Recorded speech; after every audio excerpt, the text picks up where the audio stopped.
part of the Press Play Podcast Network.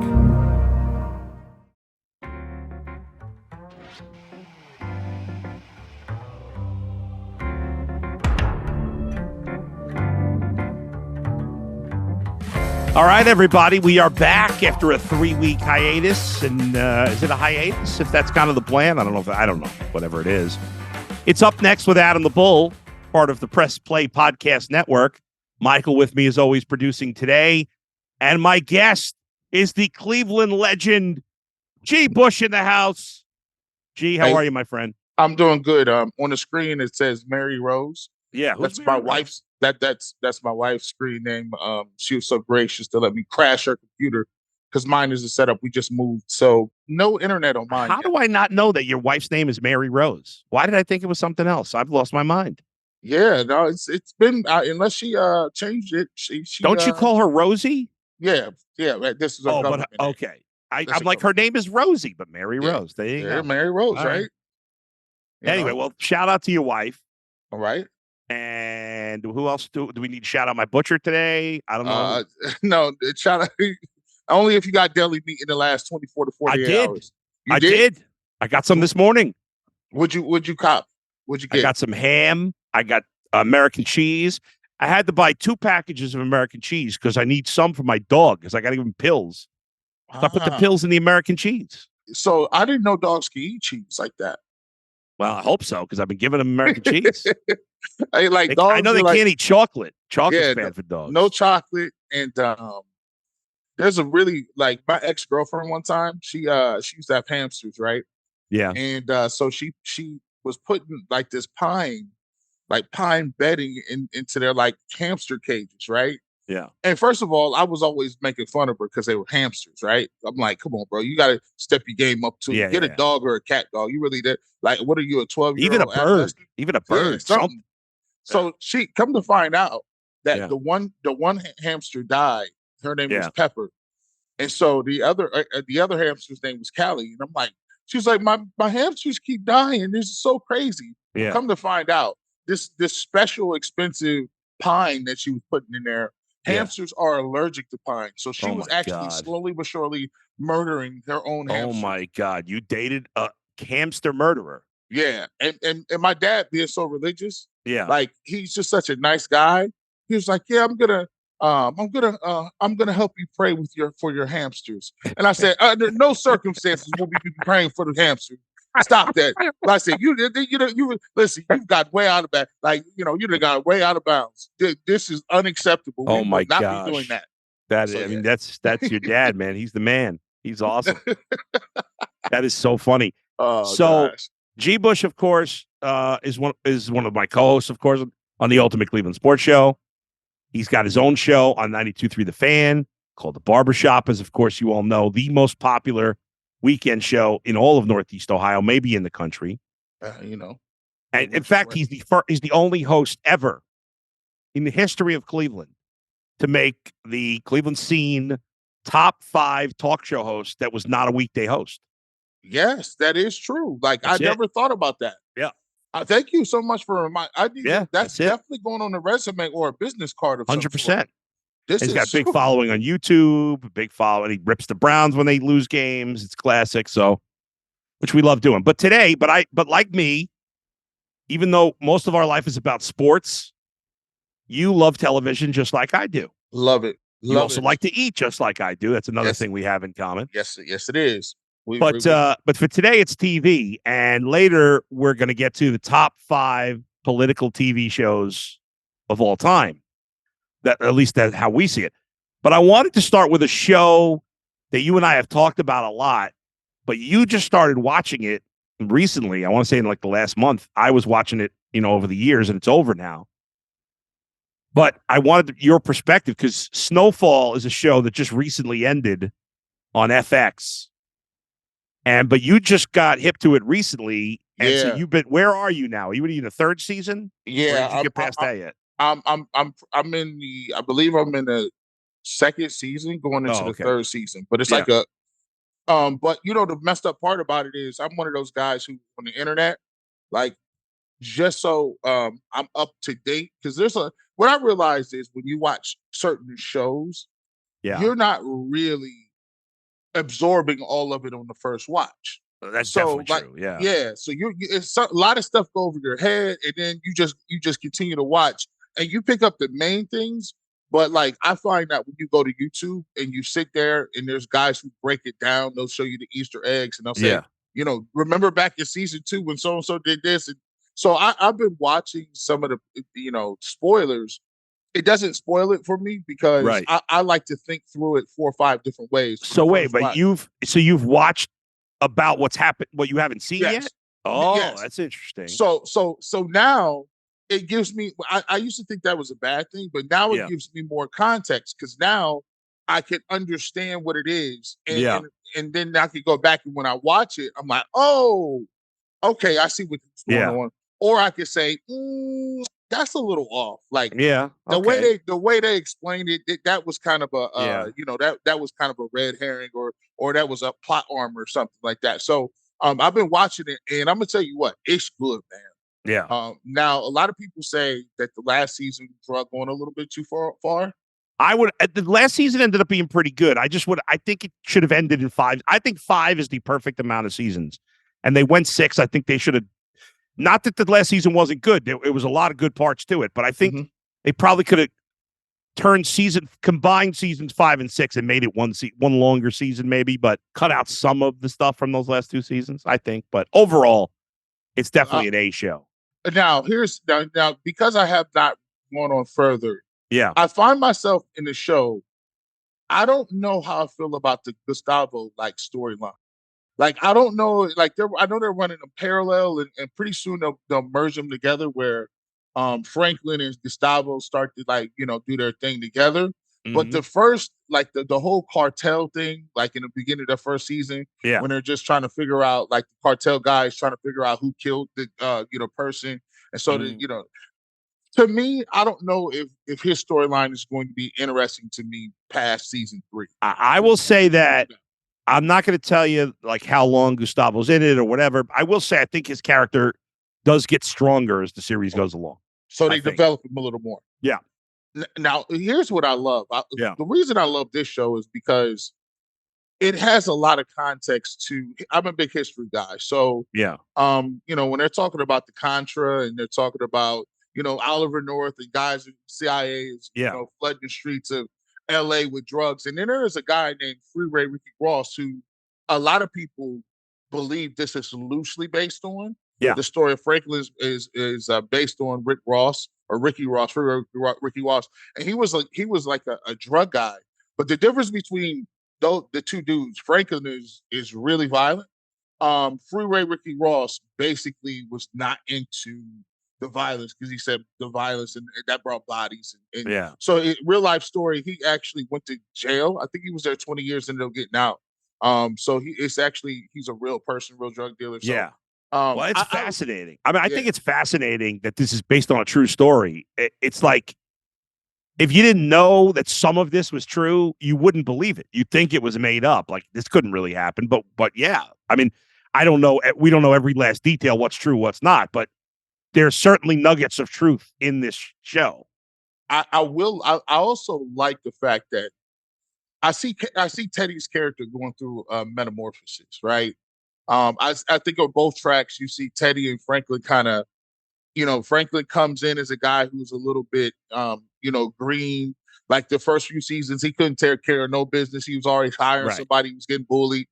Same with Teddy. He looked like he was in over his head. But you can already start to see where both of them are starting to become more ruthless and more willing to do what they need to do to get to where they want to go. So I think that's pretty cool too. But I really dig the show. I'm surprised. I don't know why I wasn't watching it to begin with, man. Yeah, I don't know. 2 of my favorite characters we haven't even talked about from that show, Jerome and Avi. I love Jerome. Jerome, actually, to be truthful, is I feel like he's a tragic hero. Like, he's a guy who's probably going to, because I've seen some of the seasons prior to that. It was always the guy. It's funny how his transformation goes from he's telling Franklin, like, man, you better be ready for what you get into, until at the end, he's like, man, I got to get the hell up out of here. Right. And so you really have looked ahead with these things you're reading. Yeah, like and what I don't understand is where that I said this. I think I said this on another one of the podcasts. I can't remember where I said this, but I don't know where that actor came from. I can't think of. I don't know his real name. The guy who plays Jerome. I don't know off the top of my head, but I feel like I'd never seen that guy in anything before, and he's great. Like I don't know where that guy's been, and he's probably been in things that I just haven't seen. But he's fantastic. And the guy that plays Avi, who's the Israeli arms dealer. I mean, that guy's hilarious. He's just like character. He adds so. This show reminds me of a show called Underbelly. Have you seen? I don't know that show. It's Underbelly was a show, and it's based on the Australian mob and the Australian drug gang.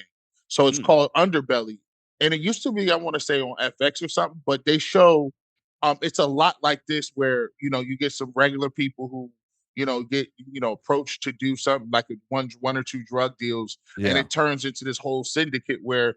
Now they're getting on planes, being mules now, going back and forth to America. I got to check that show out. Yeah, the Underbelly. Check that out. And I think it was either on FX, or HBO. But Underbelly was one of the joints. When we were texting the other day, I said, what are some shows you watch now?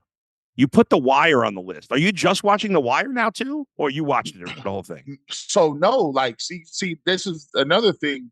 So The Wire, I've watched all of The Wire one time through when they came back, probably when I was in college, 05. A bunch of stuff went over my head. As I got older, I got the DVD set. I sat down. I was probably in my mid-30s. The set, you know what I'm saying? Like probably, I want to say about 8 years ago. Yeah. And I sat down, watched it again. And I'm like, okay, I missed a bunch of stuff, man. I'm like, wow. And so now there's on YouTube, they have these clips, right? And so they have these little quick clips or whatever. Yeah. And the funnest thing to do is to go on YouTube and check out the comments. And in the comments, man, these dudes is super sleuths, bro. These dudes will have different theories on like Marlowe over like Stanfield. Just the breakdown of how they saw like different things in intermediaries. And it brings like a new light to the show. So I've seen it three or four times, but it's so in depth with some of the the dialogues and some of the things that you miss a lot. So I just enjoy going back watching to check it out. I think it's the greatest show ever. In my mind, it's the greatest show ever, just ahead of Breaking Bad. I think it's the best show ever made. There's nothing bad about it. There was never a bad season. I don't think there was a bad. I mean, the acting was incredible. The guy that played. What's his name? You just said the character's name. Stringer. Not Stringer Bell. No. Avon Barksdale. Yes. Okay. Yeah. Do you remember? He was in Remember the Titans. So funny. Yeah. He was in Remember the Titans. Yeah. And I just watched the interview of his. Do you know he was 30 years old when he played that character? No. 30. I did not know that. Yeah, 30. Wow. Man. He's like, and he basically was like, he thought he was gonna be too old for it, but he was 30 when he did that. Wow, that's funny. I mean, he didn't look like a high school kid, but he didn't look 30. Yeah, like he didn't look like he was 30, but when you say what to you makes The Wire so good, because every time I ask a different person, they give me a different answer, which is always in it. That's how you know you got a good show. Okay, right? Because people like it for different reasons. I have multiple reasons why I think it's the greatest show. Number one, just the acting was amazing. Some of the characters, I just think there was not like in other shows I liked, even Breaking Bad, there were one or two characters I'm like, I didn't love that character. That actor wasn't very good. I don't think there's anybody on this show. There's so many great acting jobs done on the show more than any other show, like across the board, including some of the all-time greats. I mean, and then from season to season, there's a different character that grabs you. Yeah. And in a way, it's kind of like a different show every season. I mean, there's some obviously a lot of recurring characters, but there's a different theme. Like one year it's the streets, one year it's the politics, one year it's the police, one year it's the newspaper. And I just love the way they focus on some other characters. So to me, that was great. But I've mentioned this before. what I love most about the show is, like real life, everybody was flawed, right? Like the drug dealers, some of them had some good things about them, right? They felt like they had no choice. Mm-hmm. Some of them were good people, like didn't want other people to get hurt. There were good traits. Just because they were drug dealers, they weren't all bad. And the same thing with the cops. The cops on that show were all flawed. Yes. Like some of them were really bad. Some of them were mostly good, but there was a little bad in them. There was, all of them at times did the wrong thing, and all of them at times did the right thing. And that was kind of almost every character on that show, because nobody's all good or all bad. There's flaws in all of us. And that really, to me, beyond the great acting and everything else, that's what made that show so special. Because in Breaking Bad, which I love, there are some characters that were completely not redeemable. Yeah, like he's just like, you're a piece of garbage. Like, whereas on this show, everybody felt like, he can be an asshole, but he can also be a good guy. Like, can I save that guy? Can that person under different circumstances be a good member of society? I think so. Even guys like, you take for instance, like Chris Partlow was basically a serial killer. Him and Snoop were serial killers, but he also looked out for Michael when he was getting abused by his mom's boyfriend, right? And you take a look at even guys like, Avon. Like Avon brought the OG guy, he was in prison. Cuddy comes back, and he ain't got it in him, right? He just can't do it no more. And so Avon lets him go and gives him money to do his gym, right? So it's all these different like little areas. Even Omar, of course. Even Omar. The Sunday Truths, right? He had the Sunday Truths, and he was like, I can't believe you tried to shoot my grandmother on Sunday. Right. So, like you said, there was all kind of different shades of gray. And street politics. I like the fact that they showed you also the restraints law enforcement has in terms of trying to fight crime, because you got sometimes politics comes into play where the political people were like, I ain't got no time for this. You round these dudes up. Sometimes they don't even have money for shifts like that. So, I think they just did it. It's just overall just a masterpiece. Amazing. It's crazy. No doubt. All right, let's hit a couple other things that you mentioned. So, House of Dragons, which was, of course, is a prequel to Game of Thrones. That first season in the books already. The second season coming up soon. What did you think of the first season of House of Dragons? You know what? I get it. I think they came out and I think one of the things they did is they grabbed your attention by the use, like you gotta think about it. In the first one, we didn't even see Khaleesi's dragons until like season 4? Like when they was really doing something big. Right. Like they wasn't really doing nothing. Like you come out in House of Dragons and all of a sudden you see dragons ASAP. You see all of them right now. Like everybody has one. They're a big part of what's going on. However, I think the pacing is a little bit quick. The pacing, like if I go back and watch some of the pacing for Game of Thrones, those first few seasons were masterpieces because they gave you so much development. Like you got it. You understood, like, okay, Ned, think about it. The whole crescendo up to Ned Stark in that first season of him getting like killed and beheaded. They gave you backstory the whole way through before they even got to that. So now it's like, all right, we understand. We kind of see the dragons kind of quick.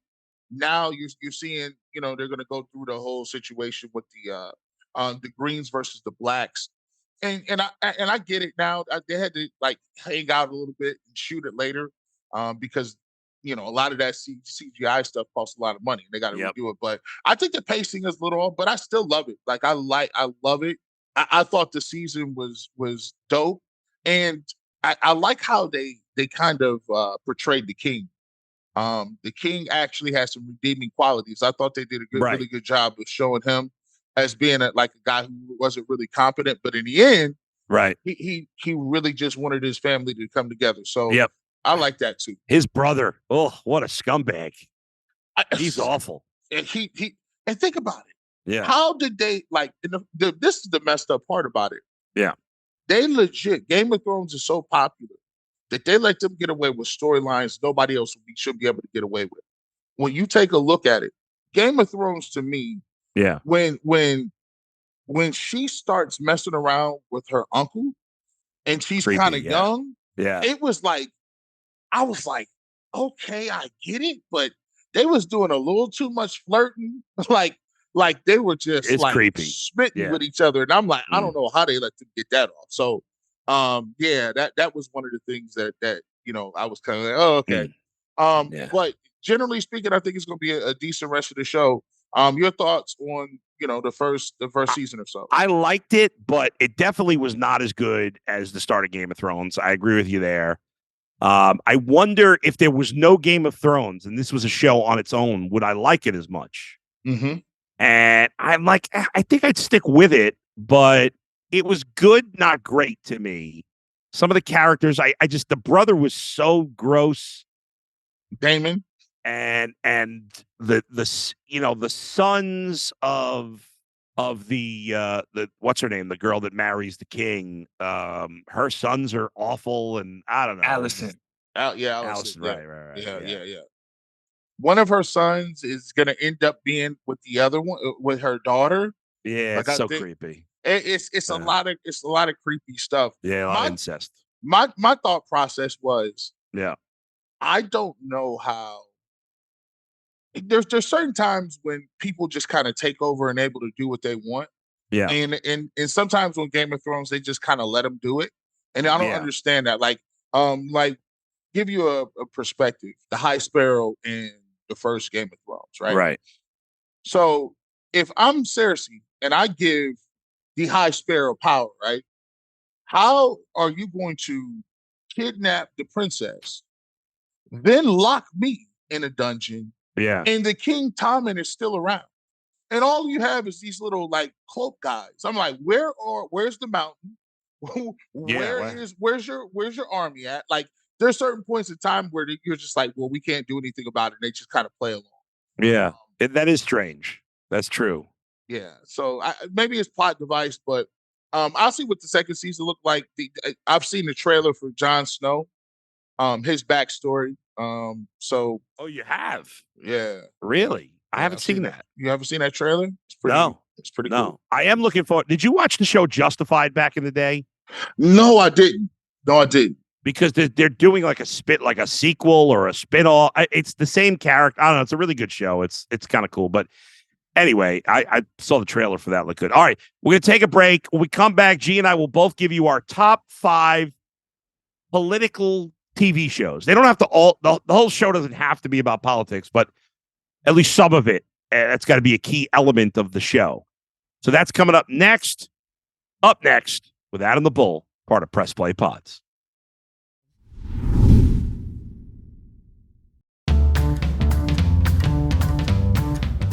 Hey everyone, this is Don Mike Mendoza, the host of Producing While Asian. Join us in Season 2 for more conversations with actors, artists, producers, and more from Broadway, Hollywood, and beyond, every other Wednesday on the Press Play Podcast Network.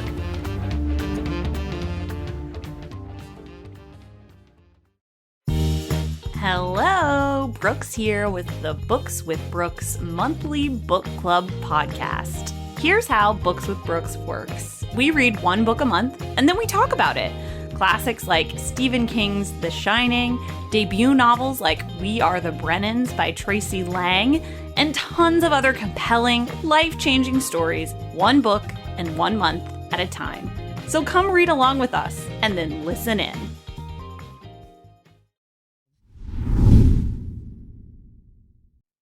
All right, welcome back. It's Up Next with Adam the Bull. My co-host this week is my friend G. Bush from the Ultimate Cleveland Sports Show from the Barbershop on 92.3 The Fan. You get all his merchandise. I'm wearing it all the time. My favorite, the brown Paxton shirt with like a silvery kind of gold patch. You know that one? Yes, the gold. That is my favorite around the house shirt. I wear that shirt around the house. Like, you know how you have a favorite shirt that you're always wearing at the house? Yeah. That's my favorite shirt to wear around the house. Cool story about it. That was the first that was the foil print is the first shirt we ever came out with. So really? My mom, so my mom, when my dad and mom retired, it was like, hey, what do you want to do? I was like, man, I got this cool idea, man. I want to create clothing around my radio show. And that was the first one we did. Like, we were just ordering them from different places. So we don't even have that one no more. So you are probably the only person I know that has it. I love it. It's my favorite. I wear it all the time. So check out G's clothing line. He's got makeup. He's got bathing suits. So definitely got it all. I definitely got a lot of stuff. I got a cologne coming out, so we'll bring that over there too. He's the Renaissance man of Cleveland. There's no doubt about it. All right, G, let's get to our top 5 politically based TV shows of all time. Let's do it. You want to go first? Do you want me to go first? You go first, because I want to see how many people. Okay. Because I think there's some overlap here. Okay. And I picked some shows that may not be at the top of other people's list, but we'll see. Number 5 for me is a show called Bodyguard, or I can't remember if it was Bodyguard or The Bodyguard. It's on Netflix. There's only been one season. I'm not sure if it was a mini series. I don't remember if they're doing it. It takes place in England. This guy, in fact, it's what's his name? From Game of Thrones. Not Jon Snow, his brother. The one who dies at the Red Wedding. Robb Stark. Yeah, I'm pretty sure it's Robb Stark that plays the bodyguard, if I remember correctly. Okay. And he's a bodyguard for this woman who is like a high-ranking political officer, and eventually, I think, becomes prime minister by the end. I love the show so much I can't even remember. But it was really, that wasn't the key part of it. But so obviously there's politics involved. But it was a really good action show. Somebody's trying to kill her, and he's got to figure out what's going on. All right, number 4. This is, I'll admit, a bit of a stretch to call it a political show. I don't know how many people have seen this show. I loved it. It was on the Sci-Fi Network. I don't watch anything on the Sci-Fi Network except for this show. And then Sci-Fi canceled it, and Amazon picked it up for the final, I think, season or 2. It's called The Expanse. Yes. Did you watch that? Good one. Yes, definitely. Yeah, definitely watched that. It's a stretch to call it a political show. There are a lot of politics involved, but it's about basically futuristic, where there's Earth, but there's people living on Mars. There's people living on what's called the Belt. And it's fascinating. It's about classism, and it really is. And now it's a lot of discrimination, but now it's no longer based on race. It's based on where you're from. Right. Where you from? It's a little bit of that in Silo too. Oh, you did start watching Silo? Yeah. Yep. Oh man, it's a little bit of that too. Save Silo for a minute, because we got to. Okay. I didn't realize you had started watching it. Let's talk about Silo later, because I love that show so far. All right, number 3 is House of Cards. Now, House of Cards was probably on track to be at least number 2, if not number 1. But the whole Kevin Spacey thing with the Me Too was really gross with him. Yeah. And then I couldn't watch it the last season because it was also too much like what was going on in America. And then he was off the last season, so it fell apart at the end. That's why I got it at 3. Number 2, this is one that I don't know if anybody would have this on the list. I loved it. It was a mini series about the life of John Adams. Paul Giamatti. It was on HBO. Paul Giamatti, who famously played the pig vomit character in the Howard Stern movie. And he's from, you know who he is? G? I don't know his name. Did you see Sideways? The movie Sideways? Like about drinking wine? Nope. Did you see the movie Win-Win about a high school wrestling kid who's got a messed up family? Did you ever see that one? No. All right. Well, you know this actor if you saw him. He's been in a million things.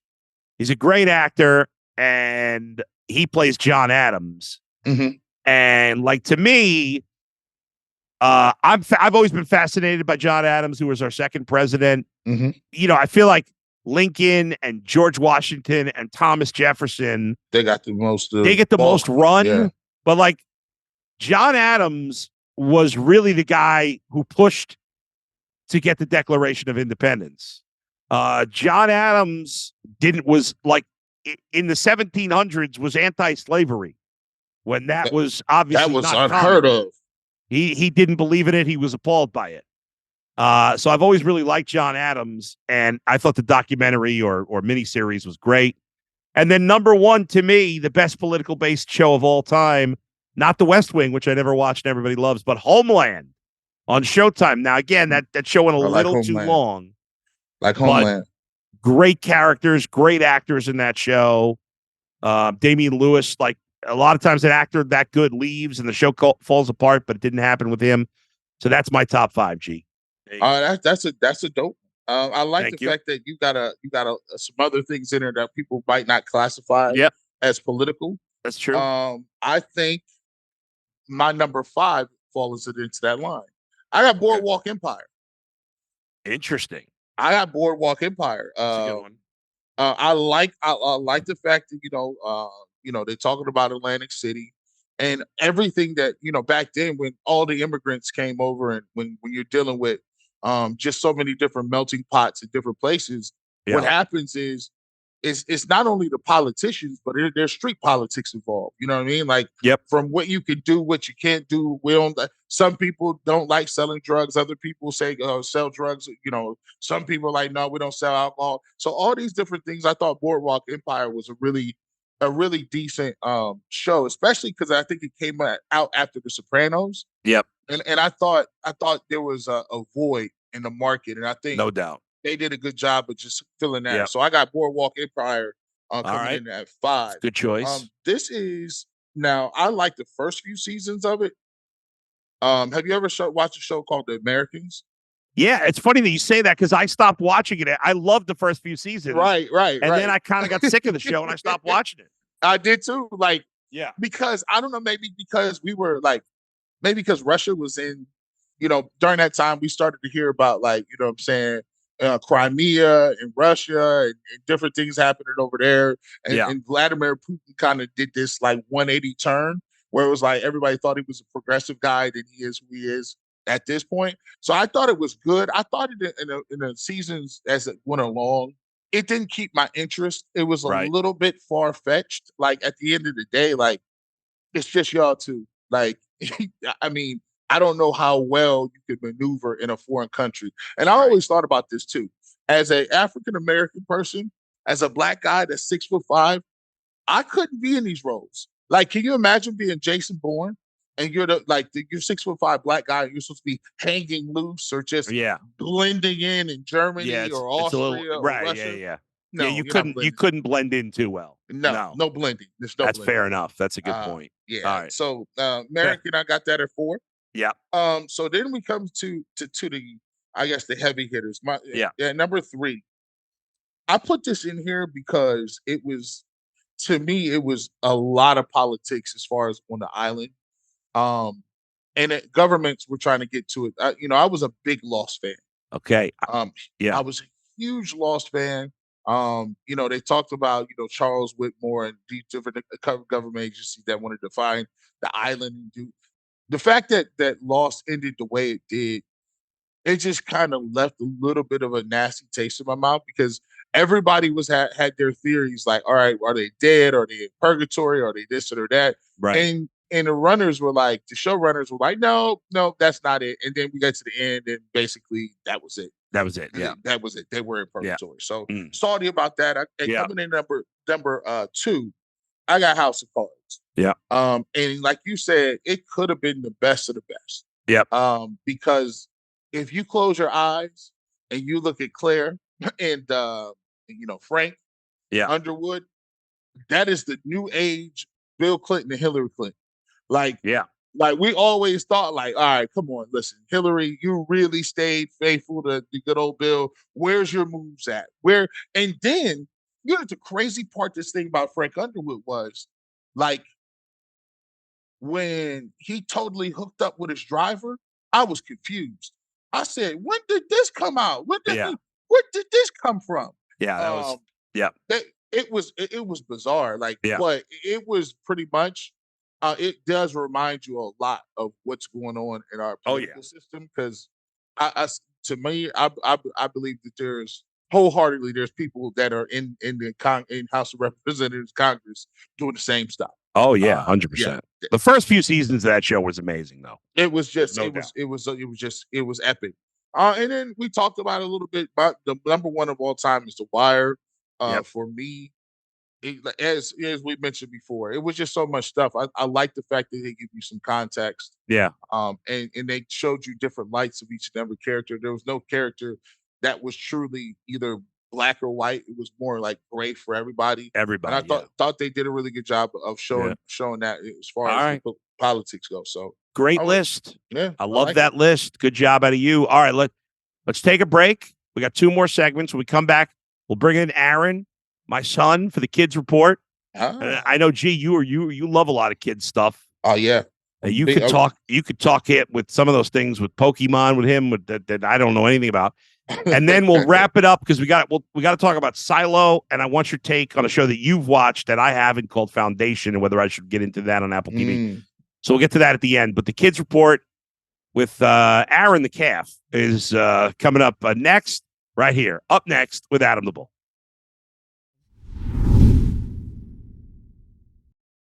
Welcome, everyone, to Podcast 616, the official podcast of Earth 616. I am your host, Damon Royster, and I am inviting you to listen and subscribe to this Marvel Cinematic Universe podcast. On Podcast 616, we gather some of today's greatest comedians, writers, and actors to dive deep into all things Marvel, like comic book history and lore, all the interconnected superhero storylines, and of course, who's hot and who's not in the MCU. Honestly, why aren't you listening right now? You have the power to listen to Podcast 616. And as we always say, with great power comes even greater responsibility. Listen and subscribe to Podcast 616 wherever you get your podcasts.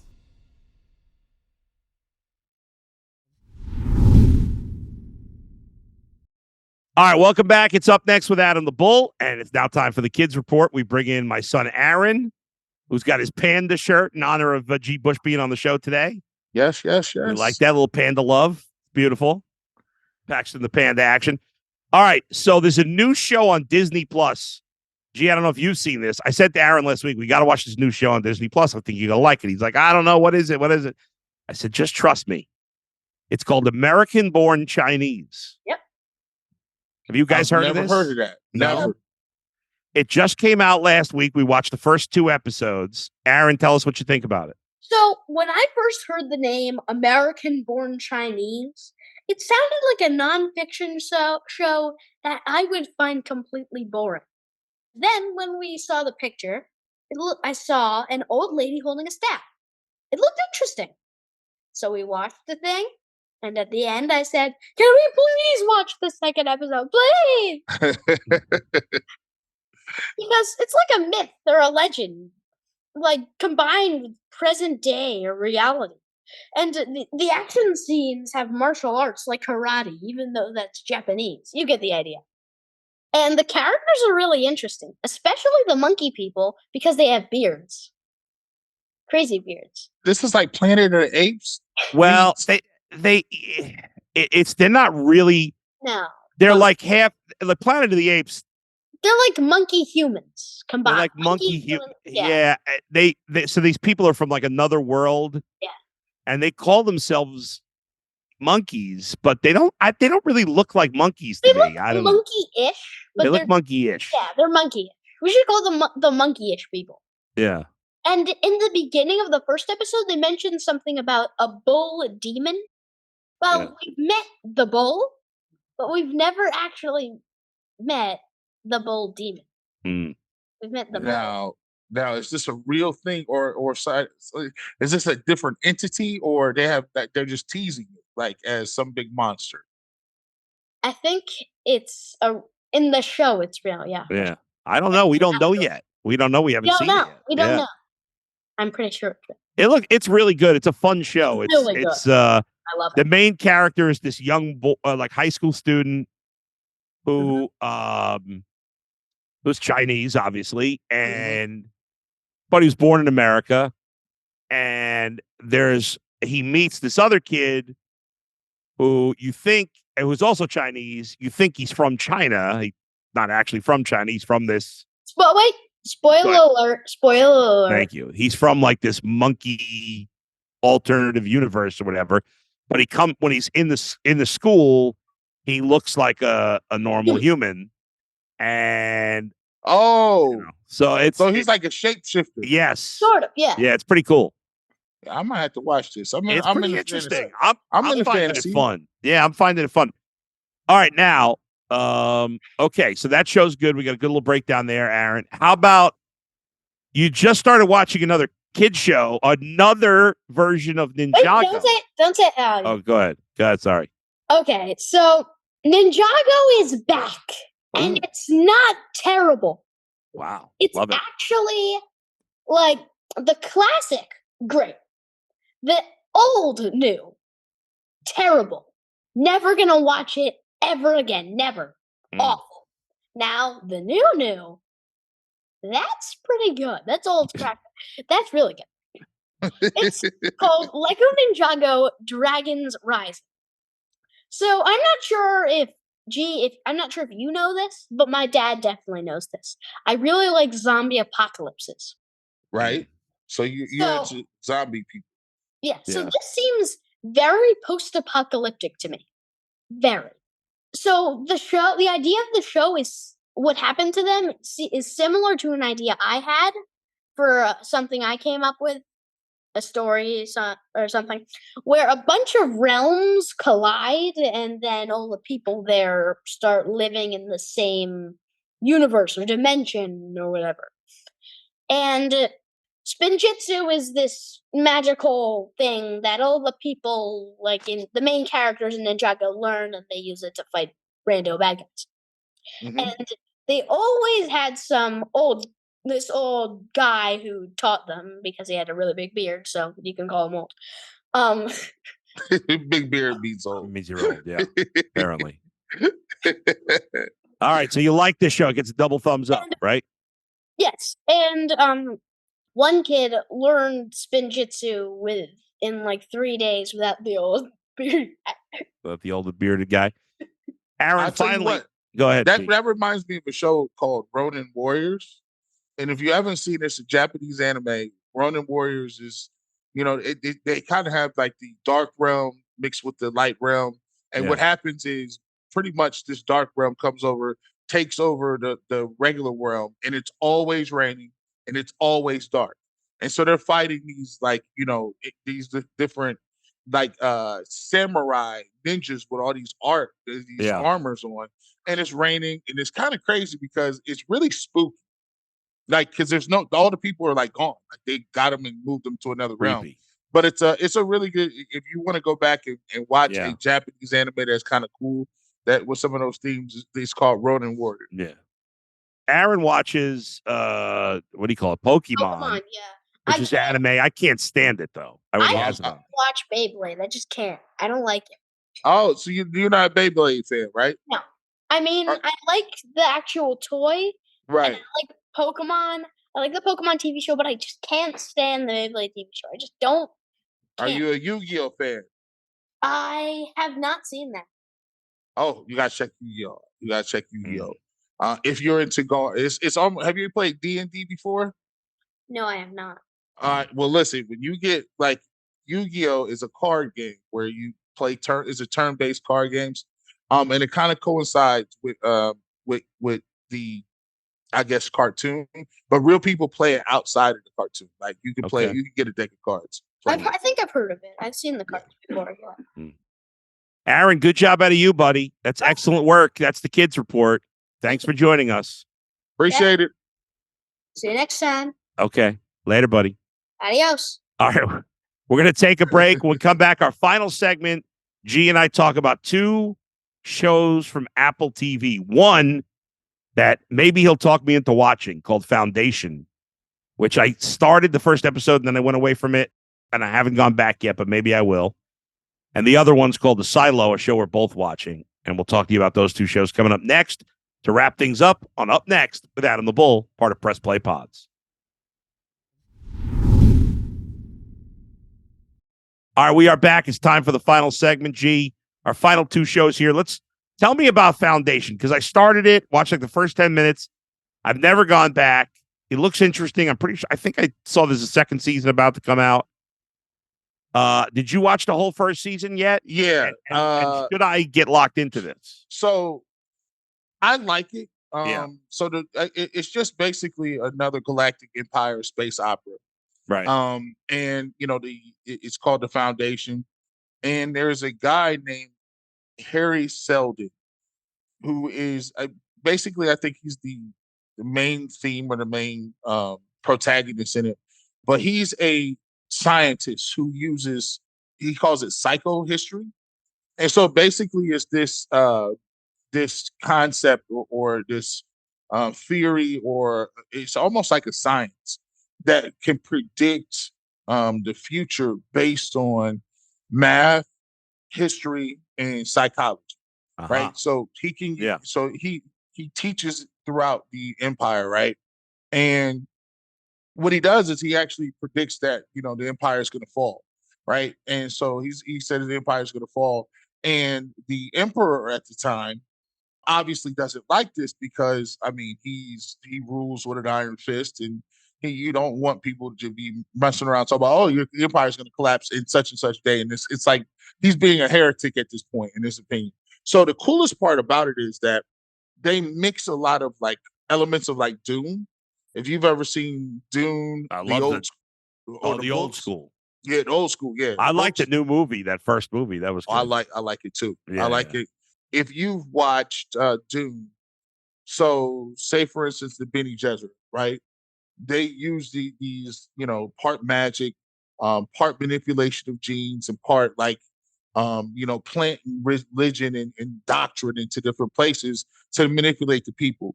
So the emperor is a guy who clones himself, right?